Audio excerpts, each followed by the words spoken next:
Bien le bonsoir mortel, je suis heureux de vous retrouver une nouvelle fois pour ce deuxième épisode de notre récit.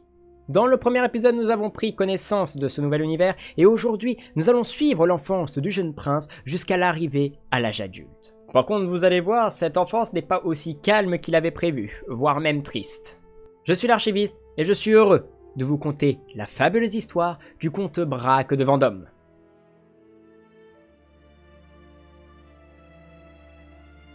Nous reprenons notre histoire au moment où le baron Guy de Châteaudun fit pencher la balance des pouvoirs un peu plus en sa faveur, lui donnant un niveau d'autorité supplémentaire. La dernière fois, nous avons dit que si celui-ci faisait pencher entièrement le pouvoir en sa faveur, il prendra la place du jeune prince ou alors du roi actuel. Mais j'ai aussi oublié de préciser à quoi servaient les différents niveaux de pouvoir et, pour la faire simple, plus celui-ci est grand et plus le seigneur ou alors l'enfant quand il deviendra seigneur devra utiliser de l'affluence ou payer gracieusement le régent afin que celui-ci laisse sa place. Quelques mois plus tard, le comté avait assez d'argent pour construire une nouvelle infrastructure dans sa capitale. Et c'est après plusieurs longues heures de discussion et de débat avec le conseil que le choix fut porté sur la construction d'une caserne afin de renforcer la puissance militaire. Et c'était une magnifique décision, car en janvier 871, après que le baron fit encore une fois pencher la balance des pouvoirs en sa faveur, le duc Hugo viendra déclarer la guerre aux Montaigu, car le nouveau dirigeant est un enfant. Un enfant avec une sacrée armée, je dois l'avouer. Bobby ? Bobby ? Oui, monsieur. Tu fais pas de blague sur le fait que l'enfant veut combler quelque chose avec son armée gigantesque ? Ah si, mais je voulais simplement vous l'entendre dire. J'imagine que je dois me taper la suite. Pendant que son seigneur Lige était en train de taper sur du barbare, le comte Braque invita tous les enfants de la région afin de participer à une fête avec lui. Sauf qu'après avoir attendu durant plusieurs jours, personne n'est voulu, prouvant au monde entier qu'il n'a pas d'amis. Un peu triste, vous allez me dire, et je suis d'accord, mais faut l'avouer, c'est quand même un peu marrant de voir le seum sur son visage. Voilà, maintenant que Bobby vient de casser l'ambiance, nous allons pouvoir passer à la suite et vous allez voir que c'est à la fois surprenant et drôle. En effet, le roi en avait peut-être un peu marre de voir que l'un des ducs était un incapable, alors il enverra 2 de ses armées boostées aux hormones pour traquer et totalement détruire les Montaigu, afin d'affirmer son autorité. Ce fut une boucherie, je ne vous en parle même pas. Sauf qu'en toute fin d'année 871, le sultan Muhammad de Al-Andalus viendra se plaindre car le baron l'a insulté en le traitant de corneux insensible devant toute sa cour et il demande donc réparation pour cela. Sauf qu'après quelques recherches supplémentaires, la cour du comte Braque se rendit compte que celui-ci avait tué en plus de ça l'un des vassals du sultan, le prince Al-Mundir. Sauf que le comte Braque est tellement jeune et ne connaissant pas le sultan, il viendra féliciter le baron pour avoir foutu la merde. Vous voulez que le sultan fasse quoi ? S'il veut attaquer le comte Braque, il est obligé de traverser la totalité des terres de Charles II le Chauve.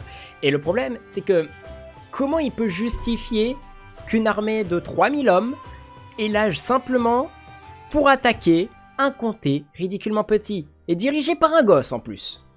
Après une énième tentative du baron de faire pencher la balance des pouvoirs, que le comte Eudes harcèle Braque afin qu'il devienne sa victime. Le prince pourrait se venger et essayer de le foutre au sol, mais il se dira que cela n'était pas vraiment une bonne idée pour l'avenir sur le plan politique.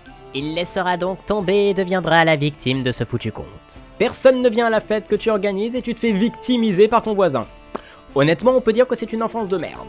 L'année 872 sera marquée d'un événement majeur, la fracture du royaume de la Francie occidentale faisant apparaître le royaume d'Aquitaine. Le roi Charles le Chauve est mort et a été remplacé par son fils, le roi Louis II le Bègue. Il faut savoir que dans la culture française de l'époque, quand un roi meurt, ses fils se partagent équitablement la totalité de son territoire. À eux maintenant de choisir s'ils veulent être alliés ou ennemis, ou alors s'ils veulent que l'un d'eux dirige entièrement le royaume avec l'autre en tant que vassal ou bras droit. Et ce qu'on peut dire, de ce qu'on voit, c'est que la deuxième option a été choisie. Mais en y repensant, je n'ai toujours pas dit qui était le dirigeant du royaume d'Aquitaine. Ne vous inquiétez pas, nous allons revenir dans peu de temps parce que je vous jure, c'est drôle. Patron, je crois qu'il y a un problème sur la carte. De quoi tu parles ? Bah, le roi d'Italie est maintenant à la tête de la nouvelle Lotharingie qui a fusionné avec le royaume d'Italie. Ah ouais, c'est qu'il a pas perdu son temps le petit con. Le dirigeant du royaume d'Aquitaine, le roi Carloman, doit faire face à une révolte de la quasi-totalité de son royaume car celui-ci était un tyran avant de perdre un an plus tard, faisant renaître l'ancien royaume de Francie occidentale. Mais mauvaise nouvelle, le comte Eudes, maintenant adulte, se fera élire duc car l'ancien est mort. Je suis sûr que Braque est ravi de voir que son harceleur est maintenant son seigneur Lige. En parlant de celui-ci, il eut l'âge de faire pencher la balance des pouvoirs en sa faveur en 875 en utilisant son prestige. Il commença ensuite à s'intéresser aux femmes avec sa montée d'hormones, mais il fut interrompu car l'ancien prêtre viendra à mourir de vieillesse et fut donc remplacé par un nouveau tout jeune. Regardez comme il est beau et magnifique, en plus il aime Braque, n'est-ce pas magnifique? Ils ont bien fait de pas nommer l'ancien prêtre médecin de la cour. Sauf qu'une bonne nouvelle ne vient jamais sans mauvaise. Le voisin de Braque, le comte Gozlin, obtiendra de la part de l'église une revendication sur le comté de Vendôme. Celui-ci pense que ces terres l'appartiennent, mais avant de savoir si oui ou non cela lui appartient, il devrait regarder si ses forces sont assez puissantes pour tenter une invasion. Non, parce que là, s'il tente, il se fera rouler dessus, surtout qu'il n'a aucun allié pour l'aider.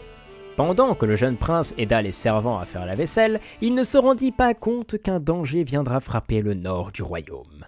Une horde de vikings, surpuissante, ayant le double des troupes du roi Louis II, lança une énorme invasion afin d'avoir des terres sur les côtes nord du pays. Les armées des deux camps se levèrent, et prêtes à en découdre, à faire couler le sang. Et pendant ce temps-là, le comte se dira que c'était une bonne idée d'essayer de trouver une femme. Après, je le comprends, choisir entre aller au combat pour aider son roi et baiser, le choix est vite fait. Surtout que celui-ci viendra tomber fou amoureux d'une simple routurière. Certes, il ne prendra pas le risque de la courtiser au risque de se faire insulter et huer par les autres nobles, surtout que celle-ci était littéralement accro au sexe. Mais maintenant, il sait son orientation, ce qui est quand même une bonne nouvelle. Et la meilleure arrivera 3 mois plus tard quand il apprendra la mort du duc Eudes. Chais! Que de bonnes nouvelles, dites-moi. Et vous savez c'est quoi la meilleure? C'est que c'est pas fini. L'armée viking qui était supérieure en nombre et qui, logiquement, devait gagner, bah la voilà, perdre face aux armées du roi. Aussi, s'ils utilisent des bâtons au lieu d'épée, quand même. Et c'est en 883 que la plus grande nouvelle arriva.